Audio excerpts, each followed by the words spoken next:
ਦੇਸ਼ ਦੁਨੀਆ 'ਚ ਵਸਦੇ ਪੰਜਾਬੀਆਂ ਨੂੰ ਖੁਸ਼ਾਮਦੀਦ। ਮੈਂ ਹਰਜਿੰਦਰ ਸਿੰਘ ਰੰਧਾਵਾ, ਤੁਸੀਂ ਦੇਖ ਰਹੇ ਹੋ ਪੰਜਾਬ ਟੈਲੀਵਿਜ਼ਨ ਔਰ ਮੇਰੇ ਨਾਲ ਨੇ ਸੀਨੀਅਰ ਜਰਨਲਿਸਟ ਰਜੀਵ ਭਾਸਕਰ। ਭਾਸਕਰ ਸਾਹਿਬ ਜੀ ਆਇਆਂ। ਬਹੁਤ ਬਹੁਤ ਸ਼ੁਕਰੀਆ ਰੰਧਾਵਾ ਜੀ। ਭਾਸਕਰ ਸਾਹਿਬ, ਪੰਜਾਬੀ ਦੀ ਬੋਲੀ ਆ ਅਖੇ ਯਾਰੀ ਲੱਗੀ ਤੇ ਲਵਾ ਲੇ ਤਖਤੇ ਤੇ ਟੁੱਟੀ ਤੇ ਚਗਾਠ ਪੱਟਤੀ। Captain Amarinder Singh press conference ਕਰ ਰਹੇ ਆ ਤੇ ਕਾਂਗਰਸ ਨੂੰ ਪਿੱਸੂ ਪੈ ਗਏ। ਬਖੀਏ ਉਧੇੜਨ ਦਾ ਮਨ ਬਣਾ ਲਿਆ ਕੈਪਟਨ ਅਮਰਿੰਦਰ ਸਿੰਘ ਨੇ। ਉਹ ਕਮਜ਼ੋਰੀਆਂ ਜਿਹੜੀਆਂ ਅੰਦਰ ਦਿਸਦੀਆਂ ਰਹੀਆਂ ਜੱਗ ਜ਼ਾਹਰ ਹੋ ਸਕਦੀਆਂ। ਹੁਣ ਪੱਟਾਂ ਪੁੱਟਾਂ ਨੂੰ ਤੇਲ ਲਾ ਲੈਣ ਜਿੰਨੇ ਵੀ ਭਲਵਾਨ ਨੇ ਕਾਂਗਰਸ ਦੇ, ਘੁਲਣਾ ਪੈਣਾ। ਇਹ ਵਾਹਣ ਇੱਕੋ ਜਿਹੇ ਹੁੰਦੇ ਭੱਜਦਿਆਂ ਨੂੰ। ਕੈਪਟਨ ਅਮਰਿੰਦਰ ਸਿੰਘ ਨੇ ਪ੍ਰਸਤਾਵਿਤ ਪ੍ਰੈਸ ਕਾਨਫਰੰਸ ਦੇ ਵਿੱਚ ਕਾਂਗਰਸ ਦੀਆਂ ਕਮਜ਼ੋਰੀਆਂ ਦੇ ਉੱਤੇ ਗੱਲ ਕਰਨੀ ਆ। ਅਜੇ ਕੱਲ ਪਾਰਟੀ ਲਾਂਚ ਨਹੀਂ ਹੋ ਰਹੀ। ਸਰੋਤ ਪੁਖਤਾ ਕਰ ਰਹੇ ਆ ਕਿ ਬਿਲਕੁਲ ਪਾਰਟੀ ਨਹੀਂ ਲਾਂਚ ਹੋਵੇਗੀ, ਲੇਕਿਨ ਬਹੁਤ ਭਾਰੀ ਵੀ ਪੈ ਸਕਦੀ ਆ ਇਹ ਪ੍ਰੈਸ ਕਾਨਫਰੰਸ, ਕਿਉਂਕਿ ਢੱਕੀ ਰਿੱਝੇ ਕੋਈ ਨਾ ਬੁੱਝੇ। ਅੰਦਰਲੀਆਂ ਜਦੋਂ ਬਾਹਰ ਆਉਂਦੀਆਂ ਤਾਂ ਫਿਰ ਸ਼ਗੂਫੇ ਤਾਂ ਵੱਖਰੇ ਵੱਖਰੇ ਹੋ ਸਕਦੇ ਆ, ਤੇ ਜਦੋਂ ਕੋਈ ਪੁਖਤਾ ਗੱਲਾਂ ਬਾਹਰ ਆਉਂਦੀਆਂ ਔਖਾ ਤਾਂ ਹੋਣਾ ਹੀ ਪੈਂਦਾ। ਅਜੇ ਤੱਕ ਤਾਂ ਅਰੂਸਾ ਹੁੰਦੀ ਸੀ। ਅਗਲਿਆਂ ਫੋਟੋਆਂ ਜ਼ਾਹਰ ਕਰਕੇ ਕਈਆਂ ਦੇ ਨੰਗ ਨੰਗੇ ਕਰਤੇ। ਮੈਂ ਭਾਸਕਰ ਸਾਹਿਬ ਅਗਲੀ ਖਬਰ ਤੇ ਜਾਵਾਂ। ਇੱਕ ਨਸ਼ੇ ਦਾ ਮਾਮਲਾ, ਐਸਾ ਮਾਮਲਾ ਜਿਹੜਾ ਸਿੱਝਣ ਦਾ ਨਾਂ ਨਹੀਂ ਲੈਂਦਾ। ਪਾਰਟੀਆਂ ਬਦਲ ਜਾਂਦੀਆਂ, ਸਰਕਾਰਾਂ ਬਦਲ ਜਾਂਦੀਆਂ, ਚਿਹਰੇ ਬਦਲ ਜਾਂਦੇ ਆ, ਇਹ ਮੁੱਦਾ ਜਿਉਂ ਦਾ ਤਿਉਂ ਬਣਿਆ ਰਹਿੰਦਾ। ਇਹ ਨੈਕਸਸ ਇੰਨੇ ਗੂੜੇ ਸੰਘਣੇ ਤੇ ਡਾਢੇ ਨੇ, ਇਹਨਾਂ ਦੇ ਸਾਹਮਣੇ ਕੋਈ ਨਹੀਂ ਟਿਕਦਾ। ਅੱਜ ਇੱਕ ਵਾਰੀ ਫਿਰ ਇਹਦੀ ਸੁਣਵਾਈ ਆ ਮਾਣਯੋਗ ਉੱਚ ਅਦਾਲਤ ਵਿੱਚ, ਲੇਕਿਨ ਇਹਦੇ ਵਿੱਚ ਇੱਕ ਮੋੜ ਆਇਆ। ਇੱਕ ਦਿਨ ਪਹਿਲਾਂ ਜਿਹੜੀ ਸਰਕਾਰ ਪੰਜਾਬ ਦੀ ਉਹ ਐਪਲੀਕੇਸ਼ਨ ਮੂਵ ਕਰ ਦਿੰਦੀ ਆ। ਐਸ ਚੱਟੋਪਧਿਆਏ ਜਿਹੜੇ ਡੀਜੀਪੀ ਨੇ ਪੰਜਾਬ ਦੇ, ਉਹਨਾਂ ਦੀ ਰਿਪੋਰਟ ਜਨਤਕ ਕਰਨ ਦੀ ਮੰਗ ਕਰਦੀ ਹੈ ਤੇ ਮਾਣਯੋਗ ਅਦਾਲਤ ਇਹਨੂੰ ਅੱਜ ਵਾਲੇ ਕੇਸ ਨਾਲ ਸੁਣਵਾਈ ਨਾਲ ਜੋੜ ਲੈਂਦੀ ਆ। ਪਹਿਲਾਂ ਐਡਵੋਕੇਟ ਨਵਕਿਰਨ ਸਿੰਘ ਮੰਗ ਕਰ ਚੁੱਕੇ ਸੀਗੇ ਸਿੱਧੂ ਦੀ, ਜਿਹੜੀ ਹਰਪ੍ਰੀਤ ਸਿੰਘ ਸਿੱਧੂ ਦੀ ਰਿਪੋਰਟ ਜਨਤਕ ਕਰਨ ਲਈ, ਈਡੀ ਦੀ ਰਿਪੋਰਟ ਜਨਤਕ ਕਰਨ ਲਈ, ਐਕਸ਼ਨ ਟੇਕਨ ਰਿਪੋਰਟ ਜਨਤਕ ਕਰਨ ਲਈ। ਲੇਕਿਨ ਹੁਣ ਜਿਹੜੀ ਪੁਲਿਸ ਵਾਲਿਆਂ ਦੇ ਨੈਕਸਸ ਨੇ ਨਸ਼ੇ ਨਾਲ, ਉਹਦੇ ਤੇ ਚੱਟੋਪਧਿਆਏ ਸਾਹਿਬ ਦੀ ਜਿਹੜੀ ਰਿਪੋਰਟ ਆ ਉਹਨੂੰ ਜਨਤਕ ਕਰਨ ਦੀ ਮੰਗ ਕਰਕੇ ਇੱਕ ਹੋਰ ਕਿੱਲਾ ਠੋਕਤਾ ਹੈ। ਸਰਕਾਰ ਚਾਹੁੰਦੀ ਹੈ ਕਿ ਹੁਣ ਕੰਮ ਹੋਵੇ, ਅਦਰਵਾਈਜ਼ ਚਿਹਰੇ ਸਾਹਮਣੇ ਜਾਣੇ ਔਖੇ ਆ। ਨਵਜੋਤ ਸਿੰਘ ਸਿੱਧੂ ਮੰਚ ਤਾਂ ਵਰਤਦੇ ਆ ਕਾਂਗਰਸ ਦਾ, ਲੇਕਿਨ ਪੱਤੇ ਨਹੀਂ ਖੋਲਦੇ। ਜਦੋਂ ਪੁੱਛਿਆ ਜਾਂਦਾ ਅਸਤੀਫੇ ਦਾ ਕੀ ਬਣਿਆ, ਚੁੱਪ ਧਾਰ ਜਾਂਦੇ ਆ, ਲੇਕਿਨ ਉਂਝ ਬੋਲਦੇ ਰਹਿੰਦੇ ਆ ਤੇ ਚੰਨੀ ਨਾਲ ਵੀ ਸਾਹਮਣੇ ਖੜੇ ਆ। ਵੇਖਣਾ ਇਹ ਹੈ ਕਿ ਅੱਜ ਕੈਪਟਨ ਅਮਰਿੰਦਰ ਸਿੰਘ ਦੀ ਇਹ ਮੂਵ, ਹੁਣ ਕਿਧਰੋਂ ਪਤਾ ਲਿਆ ਜਾਊਗਾ ਕਿ ਕੈਪਟਨ ਕੀ ਕਹਿਣਗੇ। ਭਾਸਕਰ ਸਾਹਿਬ, ਕੈਪਟਨ ਕੀ ਕਹਿਣਗੇ, ਇਹ ਗੱਲ ਤਾਂ ਕਨਫਰਮ ਹੋ ਗਈ ਕਿ ਕੈਪਟਨ ਅਮਰਿੰਦਰ ਸਿੰਘ ਕਾਂਗਰਸ ਦੀਆਂ ਕਮਜ਼ੋਰੀਆਂ ਤੋਂ ਪਰਦਾ ਚੱਕਣ ਦਾ ਮਨ ਬਣਾ ਕੇ ਆ ਰਿਹਾ। ਉਹ ਕਿਹੜੀਆਂ ਕਮਜ਼ੋਰੀਆਂ ਤੋਂ? ਉਹ ਹਾਈ ਕਮਾਂਡ ਦੀਆਂ ਕਮਜ਼ੋਰੀਆਂ, ਉਹ ਪ੍ਰਦੇਸ਼ ਕਾਂਗਰਸ ਦੇ ਅਹੁਦੇਦਾਰਾਂ ਦੀਆਂ ਕਮਜ਼ੋਰੀਆਂ, ਕੈਪਟਨ ਨਾਲ ਵਿਚਰਦੇ ਰਹੇ ਮੰਤਰੀਆਂ ਦੀਆਂ ਕਮਜ਼ੋਰੀਆਂ। ਕਿਹੜੇ ਰਾਜ ਖੁੱਲਣਗੇ, ਇਹਦੇ ਉੱਤੇ ਜ਼ਰਾ ਮੈਨੂੰ ਦੱਸਿਓ। ਰਾਜ ਤੇ ਰੰਧਾਵਾ ਜੀ ਬਹੁਤ ਸਾਰੇ ਖੁੱਲਣਗੇ। ਕੈਪਟਨ ਅਮਰਿੰਦਰ ਸਿੰਘ ਉਹਨਾਂ ਕੋਲ ਆਪਣੇ ਸਾਰੇ ਵਜ਼ੀਰਾਂ ਦਾ ਪੂਰਾ ਬਿਊਰਾ ਹੈਗਾ, ਜਿਹਨੂੰ ਕੱਲ ਉਮੀਦ ਹੈ ਕਿ ਕਾਂਗਰਸ ਦੀ ਕਮਜ਼ੋਰੀਆਂ ਨੂੰ, ਯਾਨੀ ਓਵਰਆਲ ਹਾਈ ਕਮਾਂਡ ਦੇ ਨਾਲ ਜਦ ਉਹਨਾਂ ਦੀ ਗੱਲਬਾਤ ਹੋਈ, ਕਿਨ ਮੁੱਦਿਆਂ ਦੇ ਉੱਤੇ ਗੱਲਬਾਤ ਹੋਈ, ਕਿਹੜੀ ਚੀਜ਼ਾਂ ਦੇ ਉੱਤੇ ਹਾਈ ਕਮਾਂਡ ਨੇ ਕੀ ਇੰਸਟਰਕਸ਼ਨ ਦਿੱਤੀ, ਬਹੁਤ ਸਾਰੀ ਇੱਦਾਂ ਦੀ ਗੱਲਾਂ ਹੈਗੀਆਂ ਜੋ ਕੈਪਟਨ ਅਮਰਿੰਦਰ ਸਿੰਘ ਜਾਣਦੇ ਨੇ। ਤੁਸੀਂ ਦੇਖਿਆ ਹੋਵੇਗਾ ਪਿਛਲੇ ਦਿਨੋਂ ਅਰੂਸਾ ਆਲਮ ਨੂੰ ਲੈ ਕੇ ਕੈਪਟਨ ਅਮਰਿੰਦਰ ਸਿੰਘ ਉਹਨਾਂ ਦੇ ਉੱਤੇ ਕਾਂਗਰਸੀਆਂ ਨੇ ਅਟੈਕ ਸ਼ੁਰੂ ਕੀਤਾ। ਭਾਵੇਂ ਸ਼ੁਰੂਆਤ ਸੁਖਜਿੰਦਰ ਰੰਧਾਵਾ ਉਹਨਾਂ ਨੇ ਕੀਤੀ ਸੀਗੀ, ਜਦ ਉਹਨਾਂ ਨੇ ਕਿਹਾ ਕਿ ਅਸੀਂ ਇਹਦੀ ਜਾਂਚ ਕਰਾਵਾਂਗੇ, ISI ਲਿੰਕ ਅਰੂਸਾ ਆਲਮ ਦੇ ਸੀਗੇ ਜਾਂ ਨਹੀਂ ਸੀਗੇ, ਜਾਂ ਕੌਣ ਕਿਹਦੇ ਨਾਲ ਉਹ ਮਿਲਦੀ ਸੀਗੀ, ਕਿੱਦਾਂ ਉਹ ਇੱਕ ਵੀਜ਼ਾ ਲੈ ਕੇ ਇੰਨੇ ਟਾਈਮ ਤੱਕ ਮੁੱਖ ਮੰਤਰੀ ਦੇ ਨਿਵਾਸ ਤੇ ਰੁਕਦੀ ਸੀਗੀ।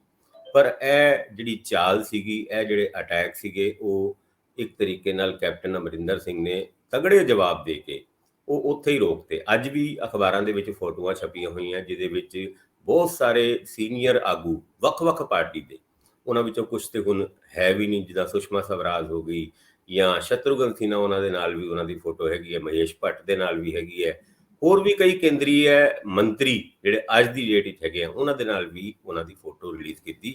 ਔਰ ਇਹ ਉਹਨਾਂ ਨੇ ਪੁੱਛਿਆ ਕਿ ਇਹ ਸਾਰੇ ਵੀ ਕੀ ISI ਦੇ ਨਾਲ ਕਨੈਕਟਡ ਹੈਗੇ ਨੇ। ਜੀ ਇਹਦੇ ਨਾਲ ਇੱਕ ਗੱਲ ਤੇ ਤੈਅ ਹੋ ਗਈ ਕਿ ਅਰੂਸਾ ਆਲਮ ਦਾ ਮੁੱਦਾ ਜੋ ਲੱਗਦਾ ਸੀਗਾ ਸ਼ਾਇਦ ਕਾਂਗਰਸ ਦੇ ਲੀਡਰਾਂ ਨੂੰ ਕਿ ਅਸੀਂ ਜਦ ਇਹ ਛੇੜਾਂਗੇ ਤੇ ਕੈਪਟਨ ਸਾਹਿਬ ਨੂੰ ਡਿਫੈਂਸਿਵ ਕਰ ਦਾਂਗੇ, ਪਰ ਕੈਪਟਨ ਸਾਹਿਬ ਅਟੈਕਿੰਗ ਮੋਡ ਦੇ। ਹੁਣ ਕੈਪਟਨ ਸਾਹਿਬ ਨੇ ਜਿਹੜੀ 11 ਵਜੇ ਪ੍ਰੈਸ ਕਾਨਫਰੰਸ ਰੱਖੀ ਹੈ ਕੱਲ ਦੀ, ਉਹਦੇ ਵਿੱਚ ਕੁਝ ਲੋਕ ਇਹ ਉਮੀਦ ਕਰਦੇ ਸੀਗੇ ਕਿ ਨਵੀਂ ਪਾਰਟੀ ਦੀ ਜਿਹੜੀ ਲਾਂਚਿੰਗ ਹੈਗੀ ਹੈ ਉਹ ਹੋਏਗੀ, ਪਰ ਨਹੀਂ। ਉਸ ਤੋਂ ਪਹਿਲੇ ਇਹ ਗੱਲ ਸਾਫ਼ ਹੋ ਗਈ ਕਿ ਪਾਰਟੀ ਦੀ ਲਾਂਚਿੰਗ ਤੇ ਨਹੀਂ ਹੋਏਗੀ, ਪਰ ਉਹਦੇ ਵਿੱਚ ਬਹੁਤ ਸਾਰੀ ਇੱਦਾਂ ਦੀ ਗੱਲਾਂ ਹੋਏਗੀ ਜਿਹਦੇ ਵਿੱਚ ਕਾਂਗਰਸ ਦੇ ਪਰਖੱਚੇ ਉਡਾਉਣ ਦੀ ਕੋਸ਼ਿਸ਼ ਹੋਏਗੀ ਕੈਪਟਨ ਅਮਰਿੰਦਰ ਸਿੰਘ ਦੀ। ਉਹ ਆਪਣੀ ਨਵੀਂ ਰਾਹ ਨੂੰ ਚੁਣ ਚੁੱਕੇ ਨੇ, ਰਸਮੀ ਐਲਾਨ ਹੋਣਾ ਬਾਕੀ ਹੈ। ਕਾਂਗਰਸ ਨੂੰ ਛੱਡ ਵੀ ਸਕਦੇ ਨੇ ਸ਼ਾਇਦ ਇਸ ਅਨਾਉਂਸਮੈਂਟ ਦੇ ਰਾਹੀਂ ਕਿ ਮੈਂ ਕਾਂਗਰਸ ਨੂੰ ਅੱਜ ਛੱਡ ਰਿਹਾ, ਫਿਰ ਜੋ ਪਾਰਟੀ ਲਾਂਚ ਕਰਨੀ ਹੈ ਉਹਦੀ ਤਿਆਰੀਆਂ ਕਦੋਂ ਤੇ ਕਿੱਦਾਂ ਮੁਕੰਮਲ ਹੋਣਗੀਆਂ ਉਹਦਾ ਵੀ ਖੁਲਾਸਾ ਕਰ ਸਕਦੇ ਨੇ। ਪਰ ਬਹੁਤ ਕੁਝ ਨਿਕਲੇਗਾ ਕਿਉਂਕਿ ਕੈਪਟਨ ਸਾਹਿਬ 9.5 ਸਾਲ ਮੁੱਖ ਮੰਤਰੀ ਰਹੇ ਨੇ। ਕਾਂਗਰਸ ਪਾਰਟੀ ਦੇ ਵਿੱਚ ਪੰਜਾਬ ਦੇ ਸਭ ਤੋਂ ਵੱਡੇ ਆਗੂ ਬਣ ਕੇ ਉਹ ਰਹੇ ਨੇ। ਉਹਨਾਂ ਕੋਲ ਬਹੁਤ ਸਾਰੀ ਇਦਾਂ ਦੀ ਗੱਲਾਂ ਹੈਗੀਆਂ ਜੋ ਕਾਂਗਰਸ ਨੂੰ ਕਟਹਿਰੇ ਦੇ ਵਿੱਚ ਖੜੀ ਕਰ ਸਕਦੀ ਹੈ। ਭਾਸਕਰ ਸਾਹਿਬ ਕੈਪਟਨ ਅਮਰਿੰਦਰ ਸਿੰਘ ਪੰਜਾਬੀਆਂ ਦੇ ਦੋਸ਼ੀ ਨੇ। ਕੈਪਟਨ ਅਮਰਿੰਦਰ ਸਿੰਘ ਬਾਦਲਕਿਆਂ ਦੇ ਕੁਸ਼ਾਸਨ ਜਿਹਨੂੰ ਲੋਕ ਕਹਿੰਦੇ ਸੀ, ਹਾਲਾਂਕਿ ਉਹਨਾਂ ਕੋਲ ਵੀ ਗਣਾਉਣ ਲਈ ਬਹੁਤ ਪ੍ਰਾਪਤੀਆਂ, ਲੇਕਿਨ ਜਦੋਂ ਬੇਅਦਬੀ ਦੇ ਮੁੱਦੇ, ਨਸ਼ੇ ਦੇ ਮੁੱਦੇ ਤੇ ਬਾਕੀ ਸਾਰੇ ਆ ਜਾਂਦੇ, ਲੋਕ ਸਮਝਣ ਲੱਗੇ ਕਿ 10 ਸਾਲ ਦੇ ਰਾਜ ਦੇ ਆਖਰੀ ਸਮੇਂ ਦੇ ਵਿੱਚ ਕੁਝ ਠੀਕ ਨਹੀਂ ਹੋਇਆ। ਲੋਕਾਂ ਨੇ ਮਨ ਬਣਾ ਲਿਆ ਸੀ ਉਹਨਾਂ ਨੂੰ ਲੀਹੋਂ ਲਾਉਣ ਦਾ। ਲੋਕ ਚਾਹੁੰਦੇ ਸੀ ਬਦਲਾਅ, ਤੇ ਬਿਹਤਰ ਬਦਲਾਅ ਲਈ ਵੋਟ ਕਰਨੀ ਸੀ। ਆਮ ਆਦਮੀ ਪਾਰਟੀ ਨੇ ਚਿਹਰਾ ਬਿਹਤਰ ਦਿਖਾਇਆ, ਲੇਕਿਨ ਇਲੈਕਸ਼ਨ ਦੇ ਨੇੜੇ ਤੱਕ ਆਉਂਦਿਆਂ ਲੋਕਾਂ ਨੂੰ 2002 ਤੋਂ 2007 ਵਾਲਾ ਰਾਜ ਕੈਪਟਨ ਅਮਰਿੰਦਰ ਸਿੰਘ ਦਾ ਚੰਗਾ ਰਾਜ ਲੱਗਿਆ ਤੇ ਉਹਦੇ ਹੱਕ 'ਚ ਭੁਗਤੇ ਲੋਕ। ਕੈਪਟਨ ਅਮਰਿੰਦਰ ਸਿੰਘ ਨੂੰ ਫੇਵਰ ਕੀਤਾ ਪੰਜਾਬ ਦੇ ਲੋਕਾਂ ਨੇ, ਲੇਕਿਨ ਇਹ ਧੋਖਾ ਨਿਕਲਿਆ। ਕੈਪਟਨ ਅਮਰਿੰਦਰ ਸਿੰਘ 4.5 ਸਾਲ 'ਚ ਬਿਲਕੁਲ ਪਰਫਾਰਮ ਨਹੀਂ ਕਰ ਸਕੇ ਔਰ ਜੋ ਪ੍ਰੋਮਿਸਸ ਸੀਗੇ ਉਹ ਝੂਠੇ ਸਾਬਤ ਹੋ ਗਏ।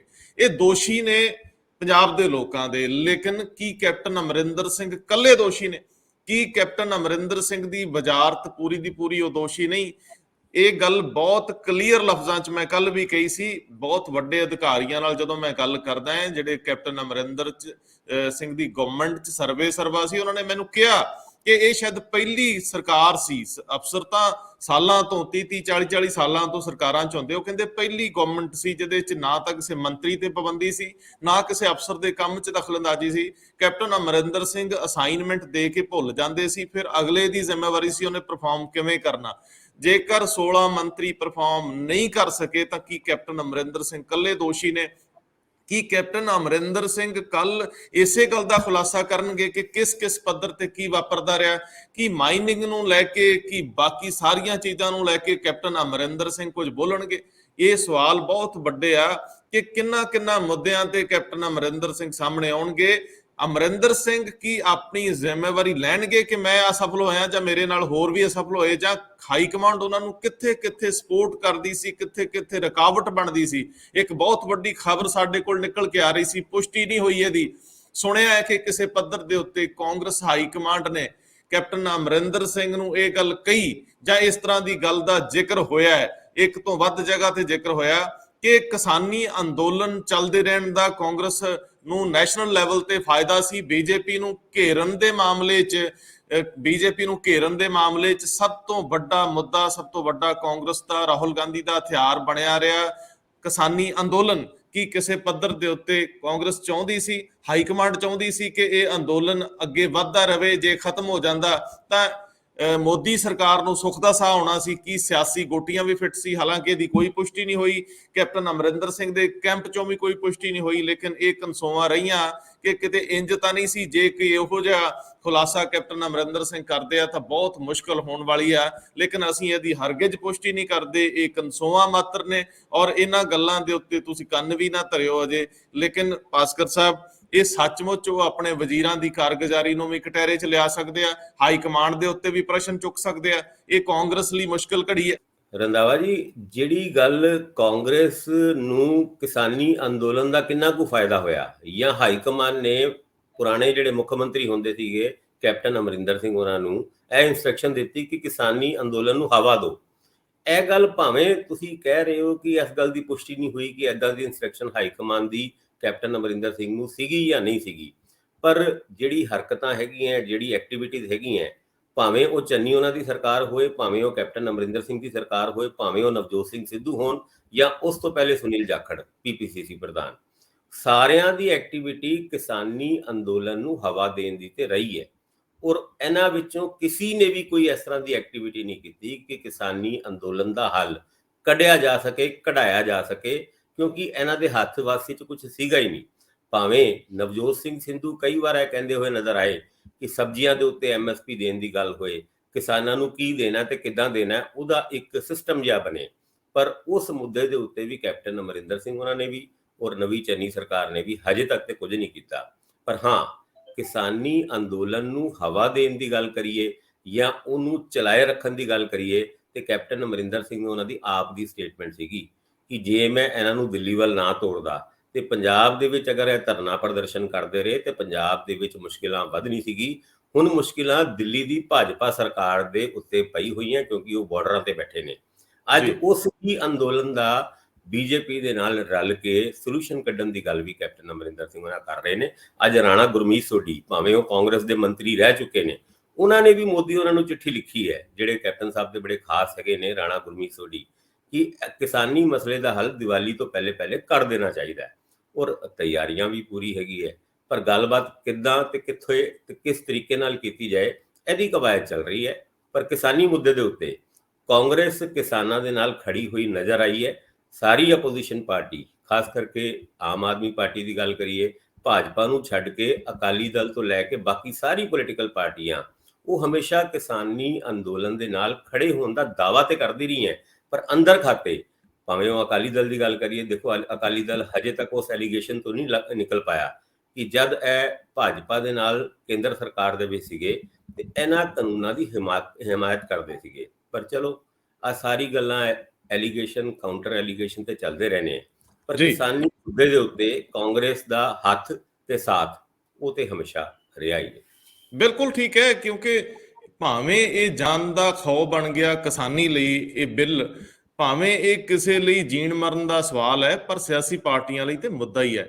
ਕਾਂਗਰਸ ਨੂੰ ਯੂਪੀ ਦੇ ਵਿੱਚ ਜਿਸ ਤਰੀਕੇ ਨਾਲ ਲਖੀਮਪੁਰ ਖੀਰੀ ਤੋਂ ਲੈ ਕੇ ਇਹ ਮਾਈਲੇਜ ਮਿਲੀ ਹਰ ਜਗ੍ਹਾ, ਜਿੱਥੇ ਜਿੱਥੇ ਪ੍ਰਿਯੰਕਾ ਗਾਂਧੀ ਨੇ ਫਾਈਟ ਕੀਤੀ, ਰਾਹੁਲ ਗਾਂਧੀ ਵੱਖ-ਵੱਖ ਥਾਵਾਂ ਤੇ ਜਾਂਦੇ ਰਹੇ ਨੇ, ਕਾਂਗਰਸ ਲਈ ਇਹ ਮੁੱਦਾ ਜਾਨ ਪੈਣ ਵਰਗਾ ਸੀ ਔਰ ਮੋਦੀ ਲਈ ਘਿਰਨ ਵਰਗਾ ਸੀ। ਦੋ ਸਿਆਸੀ ਵੱਡੀਆਂ ਪਾਰਟੀਆਂ ਦੇ ਵੱਡੇ ਧਨੰਤਰ ਜਦੋਂ ਆਪਸ ਵਿੱਚ ਖਹਿੰਦੇ ਨੇ ਤੇ ਉਹ ਮੁੱਦਿਆਂ ਤੇ ਹੀ ਖਹਿੰਦੇ ਨੇ, ਤੇ ਕਿਸਾਨੀ ਵਾਲਾ ਮੁੱਦਾ ਰਾਸ ਕਾਂਗਰਸ ਨੂੰ ਆ ਰਿਹਾ ਸੀ। ਕੈਪਟਨ ਅਮਰਿੰਦਰ ਸਿੰਘ ਇਹਦੇ ਚ ਕੀ ਕਹਿੰਦੇ ਜਾਂ ਕੋਈ ਪੁਰਾਣੀ ਗੱਲ ਕਰਕੇ ਕੋਈ ਨਵਾਂ ਰਾਗ ਛੇੜ ਦਿੰਦੇ ਤਾਂ ਦੇਖਣਾ ਹੋਊਗਾ, ਪਰ ਜਿਹੜਾ ਰਾਗ ਨਸ਼ੇ ਦਾ ਹੈ, ਇਹ ਵੀ ਕਦੇ ਰਾਹੁਲ ਗਾਂਧੀ ਨੇ ਚੰਡੀਗੜ੍ਹ ਦੇ ਵਿੱਚ ਇੱਕ ਯੂਨੀਵਰਸਿਟੀ ਦੀ ਸਟੱਡੀ ਨੂੰ ਲੈ ਕੇ 70% ਲੋਕਾਂ ਦਾ, ਨੌਜਵਾਨਾਂ ਦਾ ਨਸ਼ੇ 'ਚ ਸ਼ਾਮਲ ਹੋਣਾ ਕਹਿ ਕੇ ਅੱਗ ਲਾਤੀ ਸੀ ਪੰਜਾਬ 'ਚ।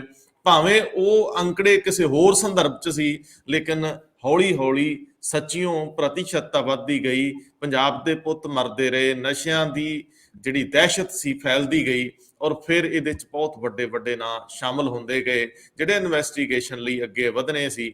ਲੇਕਿਨ ਅਫਸੋਸ ਅਦਾਲਤਾਂ ਦੇ ਵਿੱਚ ਇਹ ਮਾਮਲਾ ਲਟਕ ਕੇ ਰਹਿ ਗਿਆ, ਸਾਲਾਂ ਦੇ ਸਾਲ ਇਹਦੀ ਕੋਈ ਦੱਸ ਦੁੱਖ ਨਾ ਨਿਕਲੀ। ਹੁਣ ਇੱਕ ਵਾਰੀ ਫਿਰ ਐਡਵੋਕੇਟ ਨਵਕਿਰਨ ਸਿੰਘ ਨੇ ਗੱਲ ਤੋਰੀ ਹੈ ਤਾਂ ਪੰਜਾਬ ਸਰਕਾਰ ਨੇ ਵੀ ਵਿੱਚ ਆਪਣੀ ਗੱਲ ਵਧਾਤੀ ਹੈ।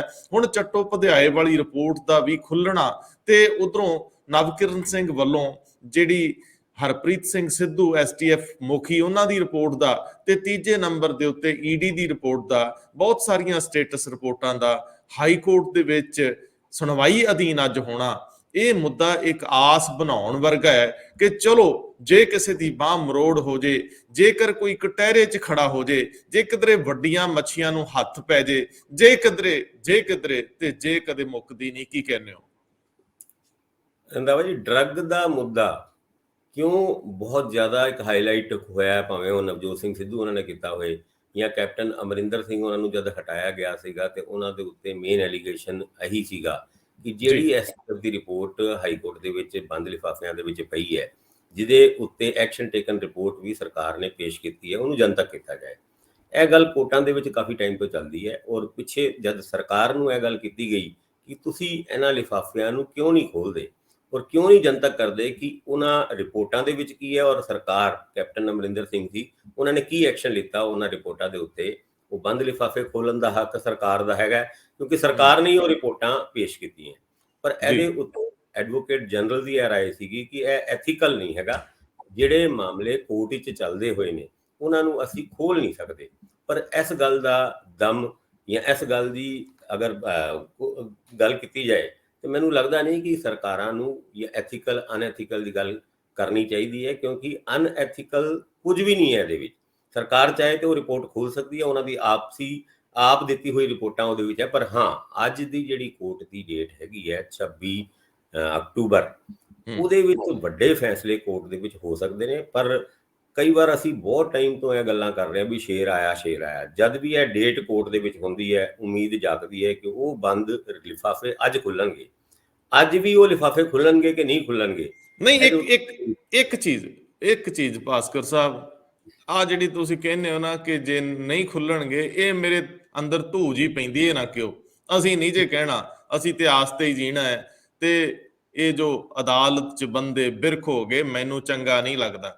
ਅਸੀਂ ਬਿਰਖ ਨਹੀਂ ਬਣਨਾ, ਜੀਂਦੇ ਜਾਗਦੇ ਜੀ ਹੈ। ਪਿਛਲੀ ਵਾਰੀ ਐਡਵੋਕੇਟ ਨਵਕਿਰਨ ਸਿੰਘ ਨੇ ਕਿਹਾ ਸੀ ਕਿ ਜਿਹੜੇ ਰੋੜੇ ਅਟਕਾਉਣਾ ਚਾਹੁੰਦੇ ਨੇ ਉਹ ਅਦਾਲਤ ਦੀ ਸਮਝ ਵਿੱਚ ਆਉਂਦਾ ਲੱਗਦਾ ਹੈ। ਉਹਨਾਂ ਨੇ ਇੱਕ ਗੱਲ ਭਰੋਸੇ ਨਾਲ ਕਹੀ ਸੀਗੀ ਕਿ ਅਦਾਲਤ ਹੁਣ, ਮਾਣਯੋਗ ਅਦਾਲਤ ਹੁਣ ਸਮਝ ਗਈ ਲੱਗਦੀ ਹੈ ਕਿ ਕੌਣ ਰੋਕਣਾ ਚਾਹੁੰਦੇ ਆ, ਕੌਣ ਨਹੀਂ ਵਧਣ ਦੇਣਾ ਚਾਹੁੰਦੇ। ਜਿਹੜੇ ਕਹਿੰਦੇ ਆ ਕਿ ਨਹੀਂ ਇਹਦਾ ਕੋਈ ਕੰਸਰਨ ਨਹੀਂ, ਇਹਦੇ ਸਿਆਸੀ ਪੱਖਾਂ ਨੂੰ ਛੱਡ ਦਿਓ, ਇਹਦਾ ਸਿਆਸੀਕਰਨ ਨਾ ਹੋਵੇ, ਉਹ ਕਹਿੰਦੇ ਸਾਨੂੰ ਉਮੀਦ ਵੱਧ ਗਈ ਆ ਕਿਉਂਕਿ ਅਦਾਲਤ ਨੇ ਸਵੈਲ ਕਰ ਲਿਆ ਕਿ ਕੋਈ ਰੋਕਣਾ ਤਾਂ ਚਾਹ ਰਿਹਾ। ਸੋ ਮੈਨੂੰ ਲੱਗਦਾ ਕਿ ਅੱਜ ਦੁਪਹਿਰ ਤੱਕ ਜਾਂ ਦੁਪਹਿਰ ਤੋਂ ਬਾਅਦ ਦਾ ਸ਼ਾਇਦ 3 ਵਜੇ ਦਾ ਟਾਈਮ ਐਡਵੋਕੇਟ ਨਵਕਿਰਨ ਸਿੰਘ ਹੋਰਾਂ ਦੱਸਿਆ ਸੀ ਕਿ ਅਦਾਲਤ ਇਸ ਤੋਂ ਬਾਅਦ ਲਗਾਤਾਰ ਸੁਣਵਾਈ ਕਰ ਸਕਦੀ ਆ। ਤੇ ਹੋ ਸਕਦਾ, ਆਸ ਤੇ ਦੁਨੀਆ ਕਾਇਮ ਆ ਕਿ ਇਹ ਸੁਣਵਾਈ ਨਿਤ ਪ੍ਰਤੀਦਿਨ ਦੇ ਆਧਾਰ ਤੇ ਹੋ ਜੇ, ਹਰ ਰੋਜ਼ ਦੀ ਸੁਣਵਾਈ ਲਈ ਲੱਗ ਜੇ।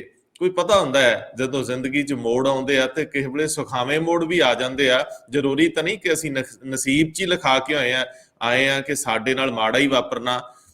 ਉਮੀਦ ਹੈ ਕਿ ਅੱਜ ਬਹੁਤ ਕੁਝ ਐਸਾ ਵਾਪਰ ਸਕਦਾ ਹੈ। ਅੱਜ ਕੁਝ ਐਸੀਆਂ ਚੀਜ਼ਾਂ ਹੋ ਸਕਦੀਆਂ ਜਿਹੜੀਆਂ ਬਹੁਤ ਸਾਰੇ ਉਹਨਾਂ ਲੋਕਾਂ ਲਈ ਸਬਕ ਹੋਣ ਜਿਹੜੇ ਸੱਤਾ ਨੂੰ ਪਾਵਰ ਨੂੰ, ਭਾਵੇਂ ਉਹ ਪਾਵਰ ਅਹੁਦਿਆਂ ਦੀ ਹੋਵੇ, ਸਿਆਸਤ ਦੀ ਹੋਵੇ, ਅਫਸਰੀ ਦੀ ਹੋਵੇ, ਪੈਸੇ ਦੀ ਹੋਵੇ, ਜਿਹੜੇ ਉਹਦੀ ਨਜਾਇਜ਼ ਵਰਤੋਂ ਕਰਦੇ ਆ, ਦੁਰਵਰਤੋਂ ਕਰਦੇ ਆ, ਸਮਾਜ ਨੂੰ ਰਹਿਣ ਜੋਗਾ ਨਹੀਂ ਛੱਡਦੇ, ਉਹਨਾਂ ਦੇ ਖਿਲਾਫ ਇੱਕ ਸਬਕ ਵਾਂਗ ਹੋ ਸਕਦਾ। ਮੈਂ ਅੱਗੇ ਵਧਾਂ, ਕੱਲ ਸਰਬ ਪਾਰਟੀ ਮੀਟਿੰਗ ਸੀ ਔਰ BSF ਦੇ ਮਾਮਲੇ 'ਚ ਸੀ, ਔਰ ਮੈਂ ਇਹਦੇ 'ਚ ਜੋ ਨੁਕਤਾ ਨੋਟ ਕਰ ਰਿਹਾ ਕਿ ਸਿੱਧੂ ਲਾਊਡ ਸੀ। ਨਵਜੋਤ ਸਿੰਘ ਸਿੱਧੂ ਚਰਨਜੀਤ ਸਿੰਘ ਚੰਨੀ ਦੇ ਮੁਕਾਬਲੇ ਕਾਫੀ ਉੱਚੀ ਆਵਾਜ਼ 'ਚ ਗੱਲ ਕਰ ਰਹੇ ਸੀ। ਉਹਨਾਂ ਦੇ ਹਾਵ ਭਾਵ, ਉਹਨਾਂ ਦੇ ਹੱਥਾਂ ਦੀ ਜਿਹੜੀ ਐਕਟੀਵਿਟੀ ਸੀ, ਉਹ ਦੱਸਦੀ ਸੀ ਕਿ ਬੇਚੈਨੀ ਮਰੀ ਨਹੀਂ, ਬੇਚੈਨੀ ਅੰਦਰ ਆ। ਤਿੱਖਾਪਣ ਬੋਲਾਂ 'ਚ, ਲਫ਼ਜ਼ਾਂ ਦੀ ਚੋਣ, ਚਿਹਰੇ ਦੇ ਹਾਵ ਭਾਵ, ਬਾਡੀ ਲੈਂਗੁਏਜ, ਉਹ ਸਾਰਾ ਕੁਝ ਦਰਸਾਉਂਦਾ ਸੀ ਕਿ ਗੱਲ ਅਜੇ ਕਿਸੇ ਤਣ ਪੱਤਣ ਨਹੀਂ ਲੱਗੀ। ਮੰਚ ਵਰਤਦੇ ਤਾਂ ਜ਼ਰੂਰ ਪਏ ਨੇ, ਪੱਤੇ ਨਹੀਂ ਖੋਲ ਰਹੇ। ਅਜੇ ਵੀ ਅਸਮੰਜਸ ਹੈ ਕਿ ਕਾਂਗਰਸ ਦੇ ਪ੍ਰਧਾਨ ਨੇ ਕਿ ਨਹੀਂ ਪ੍ਰਧਾਨ ਨੇ। ਤੁਹਾਡੀ ਟਿੱਪਣੀ ਚਾਹੂੰਗਾ, ਮੈਂ ਤਾਂ ਕਿਸੇ ਵੇਲੇ ਅੱਪੜ ਟੱਪੜੀਆਂ ਮਾਰ ਜਾਂਦਾ। ਕੱਲ ਜਿਹੜੀ ਸਰਵਦਲੀय ਮੀਟਿੰਗ ਸੀਗੀ ਉਹਦੇ ਵਿੱਚ ਸਿੱਧੂ ਉਹਨਾਂ ਦਾ ਐਗਰੈਸਿਵ ਹੋਣਾ ਔਰ BSF ਦੀ ਡਿਪਲੋਇਮੈਂਟ, ਯਾਨੀ 50 ਕਿਲੋਮੀਟਰ ਦਾ ਜਿਹੜਾ ਦਾਇਰਾ ਕੀਤਾ ਗਿਆ, ਉਹਦੀ ਜੁਰਿਸਡਿਕਸ਼ਨ ਵਧਾਈ ਗਈ ਹੈ, ਉਹਦੇ ਖਿਲਾਫ ਖੁੱਲ ਕੇ ਉਹਨਾਂ ਦਾ ਬੋਲਣਾ। ਔਰ ਇੱਥੇ ਤੱਕ ਕਿ 15 ਦਿਨਾਂ ਦੇ ਵਿੱਚ ਇੱਕ ਸਪੈਸ਼ਲ ਸੈਸ਼ਨ ਬੁਲਾ ਕੇ ਨਾ ਕੇਵਲ ਜਿਹੜਾ BSF ਦੀ ਜੁਰਿਸਡਿਕਸ਼ਨ ਨੂੰ ਵਧਾਏ ਗਏ ਫੈਸਲੇ ਦਾ ਵਿਰੋਧ ਕਰਕੇ ਉਹਨੂੰ ਖਾਰਿਜ ਕਰਨਾ, ਤਿੰਨੋਂ ਕ੍ਰਿਸ਼ੀ ਕਾਨੂੰਨਾਂ ਦੇ ਉੱਤੇ ਵੀ ਇਹਨੂੰ ਦੁਬਾਰਾ ਤੋਂ ਖਾਰਿਜ ਕਰਨਾ, ਯਾਨੀ ਸਟੇਟ ਉਹਨਾਂ ਨੂੰ ਇੰਪਲੀਮੈਂਟ ਨਹੀਂ ਕਰੇਗੀ। ਇਸ ਗੱਲ ਦਾ ਇੱਕ ਤਰੀਕੇ ਨਾਲ ਦੁਬਾਰਾ ਵਿਧਾਨ ਸਭਾ ਦੇ ਵਿੱਚ ਇਹ ਗੱਲ ਲੈ ਕੇ ਆਣਾ ਔਰ ਇੱਕ ਰੈਜ਼ੋਲੂਸ਼ਨ ਪਾਸ ਕਰਨਾ। ਮੈਨੂੰ ਇਹ ਲੱਗਦਾ ਹੈ ਕਿ ਇਹ ਦੋ ਮੁੱਦਿਆਂ ਦੇ ਉੱਤੇ ਕੱਲ ਸਰਕਾਰ ਐਗਰੈਸਿਵ ਨਜ਼ਰ ਆਈ, ਕਿਉਂਕਿ ਕਾਂਗਰਸ ਦੇ ਵਿੱਚ ਸਵਾਏ ਸਿੱਧੂ ਤੋਂ ਹਜੇ ਕਿਸੇ ਵੀ ਮੰਤਰੀ ਦੇ ਵਿੱਚ, ਮੁੱਖ ਮੰਤਰੀ ਦੇ ਵਿੱਚ ਕਦੀ ਵੀ ਐਗਰੈਸ਼ਨ ਨਜ਼ਰ ਨਹੀਂ ਆਇਆ। ਕਿਉਂਕਿ ਪੰਜਾਬ ਦੇ ਵਿੱਚ ਰਾਜਨੀਤੀ ਜਾਂ ਰਾਜਨੀਤਿਕ ਕੈਂਪੇਨ ਚੱਲਦਾ ਹੈ ਐਗਰੈਸ਼ਨ ਬੇਸਡ। ਜੇ ਕੈਪਟਨ ਅਮਰਿੰਦਰ ਸਿੰਘ 9.5 ਸਾਲ ਮੁੱਖ ਮੰਤਰੀ ਰਹੇ ਤੇ ਉਹਨਾਂ ਦੀ 2002 ਦੇ ਵਿੱਚ ਕੀਤੀ ਹੋਈ ਗੱਲਾਂ, ਟਕਰਾਵ ਦੀ ਰਾਜਨੀਤੀ, ਮਾਂਝਾ ਫੇਰ ਦਾਂਗੇ, ਲੰਮੇ ਪਾ ਦਾਂਗੇ, ਉਹਨਾਂ ਗੱਲਾਂ ਨੇ ਪੰਜਾਬ ਦੇ ਵਿੱਚ ਕੈਪਟਨ ਅਮਰਿੰਦਰ ਸਿੰਘ ਨੂੰ ਬੱਬਰ ਸ਼ੇਰ ਵਜੋਂ ਇੱਕ ਪ੍ਰੋਜੈਕਟ ਕੀਤਾ ਗਿਆ ਔਰ ਉਹਦੀ ਖੱਟਦੇ 9.5 ਸਾਲ ਤੱਕ ਉਹ ਬੱਬਰ ਸ਼ੇਰ ਅਚਾਨਕ ਹੀ ਬਿੱਲੀ ਨਜ਼ਰ ਆਇਆ। ਯਾਨੀ ਉਹ ਬੜਾ, ਉਹ ਚੀਜ਼ ਜਿਹੜੀ ਬੱਬਰ ਸ਼ੇਰ ਵਾਲੀ ਗੱਲ ਸੀਗੀ ਉਹ ਕੈਪਟਨ ਅਮਰਿੰਦਰ ਸਿੰਘ ਦੀ ਪਿਛਲੇ ਦਿਨਾਂ ਦੇ ਵਿੱਚ, ਪਿਛਲੇ 6-7 ਮਹੀਨੇ ਕਹਿ ਲਓ ਜਾਂ 2 ਸਾਲ ਕਹਿ ਲਓ ਜਾਂ 4.5 ਸਾਲ ਕਹਿ ਲਓ, ਉਹ ਮਿਸਿੰਗ ਸੀਗੀ, ਜਿਹਦਾ ਖਮਿਆਜ਼ਾ ਉਹਨਾਂ ਨੂੰ ਭੁਗਤਣਾ ਪਿਆ ਕਿ ਅੱਜ ਉਹ ਸਰਕਾਰ ਤੋਂ ਬਾਹਰ ਨੇ। ਹੁਣ ਉਹ ਦਬਕੇ ਤੇ ਮਾਰ ਰਹੇ ਨੇ, ਭਾਜਪਾ ਦੇ ਨਾਲ ਜਾਣ ਦੀ ਵੀ ਗੱਲ ਕਰ ਰਹੇ ਨੇ, ਪਰ ਬਹੁਤਾ ਉਹਨਾਂ ਨੂੰ ਸਕਸੈਸ ਇਹਦੇ ਵਿੱਚ ਮਿਲੇਗੀ, ਇਹਦੇ ਵਿੱਚ ਹਜੇ ਵੀ ਇੱਕ ਡਾਊਟ ਹੈਗਾ ਕਿ ਕੀ ਉਹਨਾਂ ਦੀ ਰਾਜਨੀਤੀ ਚੱਲੇਗੀ। ਪਰ ਹਾਂ, ਜਿਸ ਗੱਲ ਤੋਂ ਆਪਾਂ ਸ਼ੁਰੂ ਕੀਤੀ ਸੀ ਵੀ ਕੱਲ ਦੀ ਸਰਵਦਲੀਆ ਮੀਟਿੰਗ ਦੇ ਵਿੱਚ ਸਿੱਧੂ ਉਹਨਾਂ ਦਾ, ਚੰਨੀ ਉਹਨਾਂ ਦਾ ਔਰ ਕਾਂਗਰਸ ਦਾ, ਸਾਰੀ ਪੋਲੀਟੀਕਲ ਪਾਰਟੀਆਂ ਦਾ ਇੱਕ ਐਗਰੈਸਿਵ ਹੋਣਾ, ਖਾਸ ਕਰਕੇ BSF ਦੇ ਡਿਪਲੋਇਮੈਂਟ ਦੇ ਮੁੱਦੇ ਦੇ ਉੱਤੇ, ਉਹ ਇੱਕ ਵੱਖਰੀ ਜੀ ਗੱਲ ਸੀਗੀ। ਔਰ 15 ਦਿਨਾਂ ਦੇ ਅੰਦਰ ਸੈਸ਼ਨ ਬੁਲਾ ਕੇ ਇਹਨਾਂ ਗੱਲਾਂ ਨੂੰ ਰੱਦ ਕਰਨਾ, ਉਹ ਇੱਕ ਅੱਛੀ ਮੂਵ ਹੈਗੀ ਹੈ। ਪਰ ਨਵਜੋਤ ਸਿੰਘ ਸਿੱਧੂ ਉਹਨਾਂ ਬਤੌਰ ਕਾਂਗਰਸ ਪ੍ਰਧਾਨ ਬੋਲ ਰਹੇ ਸੀ ਜਾਂ ਇੱਕ ਕਾਂਗਰਸ ਦੇ MLA ਵਜੋਂ ਬੋਲ ਰਹੇ ਸੀਗੇ, ਇਹਦੇ ਵਿੱਚ ਹਜੇ ਵੀ ਡਾਊਟ ਨੇ। ਪਰ ਮੁੱਖ ਮੰਤਰੀ ਚੰਨੀ ਉਹਨਾਂ ਨੇ ਜਦ ਵੀ ਨਵਜੋਤ ਸਿੰਘ ਸਿੱਧੂ ਉਹਨਾਂ ਨੂੰ ਰੈਫਰ ਕੀਤਾ ਤੇ ਬਤੌਰ ਪ੍ਰਧਾਨ ਜੀ ਕਰਕੇ ਕੀਤਾ, PPCC ਦੇ ਪ੍ਰਧਾਨ ਵਜੋਂ ਕੀਤਾ, ਇਹਦੇ ਵਿੱਚ ਡਾਊਟ ਤੇ ਨਹੀਂ ਹੈ। ਪਰ ਕੁਝ ਡਾਊਟ ਜਾਣਬੁੱਝ ਕੇ ਰੱਖੇ ਜਾਂਦੇ ਨੇ। ਅੱਜ ਨਵਜੋਤ ਸਿੰਘ ਸਿੱਧੂ ਉਹਨਾਂ ਨੂੰ ਬਤੌਰ ਪ੍ਰਧਾਨ ਦਿੱਲੀ ਵੀ ਬੁਲਾਇਆ ਗਿਆ ਹੈ। ਅੱਜ ਵੀ KC ਵੇਣੂਗੋਪਾਲ ਦੇ ਨਾਲ ਉਹਨਾਂ ਦੀ ਮੀਟਿੰਗ ਹੈਗੀ ਹੈ ਔਰ ਉਸ ਮੀਟਿੰਗ ਦੇ ਵਿੱਚ ਵੀ ਕੁਝ ਫੈਸਲੇ ਪੰਜਾਬ ਨੂੰ ਲੈ ਕੇ ਲਿੱਤੇ ਜਾ ਸਕਦੇ ਨੇ। ਤੁਸੀਂ ਇਹ ਦੇਖੋ ਕਿ ਕਾਂਗਰਸ ਕੈਂਪੇਨ ਮੋਡ ਦੇ ਵਿੱਚ ਜਾ ਰਹੀ ਹੈ। ਉਸ ਕੈਂਪੇਨ ਦਾ ਹਿੱਸਾ ਸੂਰਤ ਕੌਣ ਉਹਦੇ ਵਿੱਚ ਹੋਏਗਾ, ਕੀ ਗੱਲਾਂ ਹੋਣਗੀਆਂ, ਉਹਦੀ ਤਿਆਰੀ CM ਰੈਜ਼ੀਡੈਂਸ ਦੇ ਵਿੱਚ ਚੱਲ ਰਹੀ ਹੈ। ਹਾਲਾਂਕਿ ਮੁੱਖ ਮੰਤਰੀ ਆਪਣੇ ਨਵੇਂ ਨਿਵਾਸ ਦੇ ਵਿੱਚ ਰਹਿੰਦੇ ਨਹੀਂ, ਪਰ ਉਹਦੇ ਵਿੱਚ ਰਣਨੀਤੀਕਾਰ ਬੈਠੇ ਹੋਏ ਨੇ। ਉਹ ਪੂਰੀ ਤਿਆਰੀ ਇਸ ਕਰਕੇ ਹੈ ਕਿ ਆਪਣੇ ਕੈਂਪੇਨ ਦੇ ਵਿੱਚ ਐਗਰੈਸ਼ਨ ਕਿੱਦਾਂ ਲੈ ਕੇ ਆਈਏ। ਔਰ ਉਸ ਕੈਂਪੇਨ ਦਾ ਹੀ ਕੱਲ ਇੱਕ ਹਿੱਸਾ ਸੀਗਾ ਜਦ ਨਵਜੋਤ ਸਿੰਘ ਸਿੱਧੂ ਉਹਨਾਂ ਔਰ ਚਰਨਜੀਤ ਸਿੰਘ ਚੰਨੀ ਉਹਨਾਂ ਦੇ ਵਿੱਚ ਥੋੜਾ ਬਹੁਤ ਐਗਰੈਸ਼ਨ ਦੇਖਿਆ ਗਿਆ, ਚਰਨਜੀਤ ਸਿੰਘ ਚੰਨੀ ਉਹਨਾਂ ਦੇ ਅੰਦਰ। ਇਹਦੇ 'ਚ ਇੱਕ ਚੀਜ਼ ਨੋਟ ਕਰਨ ਵਾਲੀ ਹੈ ਕਿ ਕੱਲ ਅਰਸੇ ਬਾਅਦ, ਸਰਕਾਰ ਦੇ ਗਠਨ ਤੋਂ ਬਾਅਦ ਪਹਿਲੀ ਵਾਰੀ ਸਰਕਾਰ ਦੇ 4 ਧਰੋਵ, ਨਵਜੋਤ ਸਿੰਘ ਸਿੱਧੂ, ਮੁੱਖ ਮੰਤਰੀ ਚਰਨਜੀਤ ਸਿੰਘ ਚੰਨੀ, ਸੁਖਜਿੰਦਰ ਸਿੰਘ ਰੰਧਾਵਾ ਡਿਪਟੀ CM ਔਰ ਫਾਈਨਾਂਸ ਮਿਨਿਸਟਰ ਮਨਪ੍ਰੀਤ ਸਿੰਘ ਬਾਦਲ, ਇਹ 4 ਇੱਕ ਮੰਚ ਤੇ ਇਕੱਠੇ ਹੋਏ। ਬਾਡੀ ਲੈਂਗੁਏਜ ਨਹੀਂ ਸੀ ਦਰਸਾਉਂਦੀ ਕਿ ਬਹੁਤ ਅੱਛੀ ਇਕੁਏਸ਼ਨ ਹੈ, ਆਪਸੀ ਰਿਸ਼ਤੇ ਫਰੂਟਫੁਲ ਨੇ, ਨਹੀਂ ਸੀ ਦਿਸਦਾ। ਇੱਕ ਗੱਲ ਜਿਹੜੀ ਕਿ ਚਰਨਜੀਤ ਸਿੰਘ ਚੰਨੀ ਨੇ ਸਿੱਧੂ ਸਾਹਿਬ ਕੀਤਾ ਇੱਕ ਤੋਂ ਵੱਧ ਵਾਰੀ, ਲੇਕਿਨ ਅਫਸੋਸ ਨਾਲ ਇਹ ਲੋਕ ਜ਼ਿਕਰ ਕਰ ਰਹੇ ਆ ਕਿ ਕੱਲ ਵੀ ਨਵਜੋਤ ਸਿੰਘ ਸਿੱਧੂ ਨੇ ਕਿਸੇ ਦੂਜੇ ਦਾ ਨਾਂ ਲੈਣਾ ਬਹੁਤਾ ਮੁਨਾਸਬ ਨਹੀਂ ਸਮਝਿਆ। ਜਿਵੇਂ ਉਹ ਤਾਜਪੋਸ਼ੀ ਵੇਲੇ ਕੈਪਟਨ ਅਮਰਿੰਦਰ ਸਿੰਘ ਦਾ ਨਾਂ ਨਾ ਲੈ ਕੇ, 4 ਵਰਕਿੰਗ ਪ੍ਰਧਾਨਾਂ ਦਾ ਨਾਂ ਨਾ ਲੈ ਕੇ, ਹਰੀਸ਼ ਰਾਵਤ ਦਾ ਜ਼ਿਕਰ ਨਾ ਕਰਕੇ ਆਲੋਚਨਾ ਦੇ ਵਿੱਚ ਆਏ ਸੀ, ਕੱਲ ਫਿਰ ਇੱਕ ਵਾਰੀ ਜਿਹੜਾ ਸ਼ਿਸ਼ਟਾਚਾਰ ਆ ਉਹਦੇ ਤੋਂ ਉਹ ਮੁਨਕਰ ਨਜ਼ਰ ਆਏ। ਭਾਵੇਂ ਕਿ ਨੋ ਡਾਊਟ ਇਸ਼ੂਜ਼ ਦੇ ਉੱਤੇ ਉਹਨਾਂ ਦੀ ਲੜਾਈ ਆ, ਪੰਜਾਬ ਦੇ ਮੁੱਦਿਆਂ ਤੇ ਉਹਨਾਂ ਨੂੰ ਬਹੁਤ ਬੁਰਾ ਲੱਗ ਰਿਹਾ, ਲੜਾਈ ਉਹ ਲੋਕਾਂ ਦੀ ਲੜ ਰਹੇ, ਉਹ ਕਹਿਣਗੇ ਮੇਰਾ ਇਹਦੇ ਵਿੱਚ ਕੀ ਆ। ਲੇਕਿਨ ਕੁੱਲ ਮਿਲਾ ਕੇ ਜੇ ਤੁਸੀਂ ਇਕੱਠੇ ਹੋ ਤਾਂ ਇਕੱਠੇ ਹੋਣ ਦੀ ਜਿਹੜੀ ਇੱਕ ਰਸਮ ਹੈ ਉਹ ਮਿਸਿੰਗ ਨਜ਼ਰ ਆਈ। ਭਾਸਕਰ ਸਾਹਿਬ, ਜਾਂਦੇ ਸਿਰਫ ਕੁਝ ਸੈਕਿੰਡ ਦੀ ਟਿੱਪਣੀ। ਭਾਵੇਂ ਨਵਜੋਤ ਸਿੰਘ ਸਿੱਧੂ ਉਹਨਾਂ ਨੇ ਕਿਸੇ ਦਾ ਨਾਂ ਨਹੀਂ ਲਿੱਤਾ ਜੀ, ਪਰ ਉਹਨਾਂ ਨੇ ਇੱਕ ਨਾਂ ਤੇ ਲਿੱਤਾ। ਉਹਨਾਂ ਨੇ ਕਿਹਾ ਕਿ ਕਾਂਗਰਸ ਦੇ ਵਿੱਚ ਜਿਹੜੇ ਜੈਚੰਦ ਹੈਗੇ ਨੇ, ਉਹਨਾਂ ਦੇ ਉੱਤੇ ਜਿਹੜੇ ਕਾਂਗਰਸ ਨੂੰ ਧੋਖਾ ਦੇਣ ਦੀ ਕੋਸ਼ਿਸ਼ ਕਰ ਰਹੇ ਨੇ ਜਾਂ ਦੇਸ਼ ਨੂੰ, ਸੂਬੇ ਨੂੰ ਧੋਖਾ ਦੇਣ ਦੀ ਕੋਸ਼ਿਸ਼ ਕਰ ਰਹੇ ਨੇ, ਉਹ ਕਿਸੇ ਦਾ ਨਾਂ ਤੇ ਨਹੀਂ ਲਿਆ। ਪਰ ਜੈ ਚੰਦਾਂ ਦੀ ਜਦ ਗੱਲ ਕੀਤੀ ਤੇ ਮੁੱਖ ਮੰਤਰੀ ਚਰਨਜੀਤ ਸਿੰਘ ਚੰਨੀ ਥੱਲੇ ਮੂੰਹ ਕਰਕੇ ਹੱਸ ਰਹੇ ਸੀਗੇ। ਉਹਨਾਂ ਦਾ ਹਾਸਾ ਬਹੁਤ ਕੁਝ ਦੱਸ ਰਿਹਾ ਸੀਗਾ ਕਿ ਉਹ ਕਿਉਂ ਹੱਸ ਰਹੇ ਨੇ, ਕਿਉਂਕਿ 2 ਵਾਰ ਇਹ ਗੱਲਾਂ ਹੋਈਆਂ ਔਰ ਨਵਜੋਤ ਸਿੰਘ ਸਿੱਧੂ ਨੂੰ ਵੀ ਇਸ ਗੱਲ ਦਾ ਅਹਿਸਾਸ ਹੋਇਆ ਸੀਗਾ ਕਿ ਮੇਰੀ ਜਦ ਮੈਂ ਜੈ ਚੰਦਾ ਦੀ ਗੱਲ ਕਰਦਾ ਤੇ ਚਰਨਜੀਤ ਸਿੰਘ ਚੰਨੀ ਦਾ ਹਾਸਾ ਕਿਉਂ ਨਿਕਲਿਆ। ਬੜਾ ਰਹੱਸਮਈ ਹਾਸਾ ਸੀਗਾ, ਪਰ ਕੁਝ ਲੋਕ ਉਸ ਰਹੱਸਮਈ ਹਾਸੇ ਨੂੰ ਸਮਝ ਵੀ ਗਏ ਕਿ ਜੈ ਚੰਦਾ ਦਾ ਨਾਂ ਲਿੱਤਾ ਗਿਆ ਤੇ ਉਹ ਕਿਸ ਤਰਫ ਇਸ਼ਾਰਾ ਕਰ ਰਹੇ ਨੇ। ਹੁਣ ਮੈਨੂੰ ਲੱਗਦਾ ਹੈ ਕਿ ਲੋਕਾਂ ਨੂੰ ਇਸ ਗੱਲ ਦਾ ਗਿਆਨ ਹੈਗਾ ਹੈ ਕਿ ਜਦ ਜੈ ਚੰਦਾ ਦਾ ਨਾਂ ਲਿੱਤਾ ਜਾਂਦਾ ਹੈ, ਉਹ ਵੀ ਨਵਜੋਤ ਸਿੰਘ ਸਿੱਧੂ ਵੱਲੋਂ, ਔਰ ਚੰਨੀ ਉਹਨਾਂ ਦਾ ਹਾਸਾ, ਆਪਸ ਵਿੱਚ ਕੀ ਕਨੈਕਸ਼ਨ ਹੈਗਾ। ਅੱਛਾ, ਇਹਦੇ ਚ ਬਾਦਲ ਕਿਆ ਨੂੰ ਸੁੱਖ ਦਾ ਸਾਹ ਆਇਆ ਪਿਆ। ਆ ਜਿਹੜਾ ਤੋਪ ਦਾ ਮੂੰਹ ਹਮੇਸ਼ਾ ਉਹਨਾਂ ਵੱਲ ਹੁੰਦਾ ਸੀ, ਹੁਣ ਅੰਦਰ ਦੀ ਲੜਾਈ 'ਚ ਹੋ ਗਿਆ। ਨਵਜੋਤ ਸਿੰਘ ਸਿੱਧੂ ਦਾ ਮੇਨ ਟਾਰਗੇਟ ਪ੍ਰਕਾਸ਼ ਸਿੰਘ ਬਾਦਲ ਦਾ ਪਰਿਵਾਰ, ਜਿਹਦੇ 'ਚ ਵਿਕਰਮ ਮਜੀਠੀਆ ਤੇ ਸੁਖਬੀਰ ਸਿੰਘ ਬਾਦਲ, ਅੱਜ ਕੱਲ ਉਹ ਲੜਾਈ ਉਧਰੋਂ ਮੱਠੀ ਪੈ ਗਈ। ਇਸ ਲੜਾਈ 'ਚੋਂ ਨਵਜੋਤ ਸਿੰਘ ਸਿੱਧੂ ਨੇ ਸਭ ਕੁਝ ਖੱਟਿਆ ਸੀ।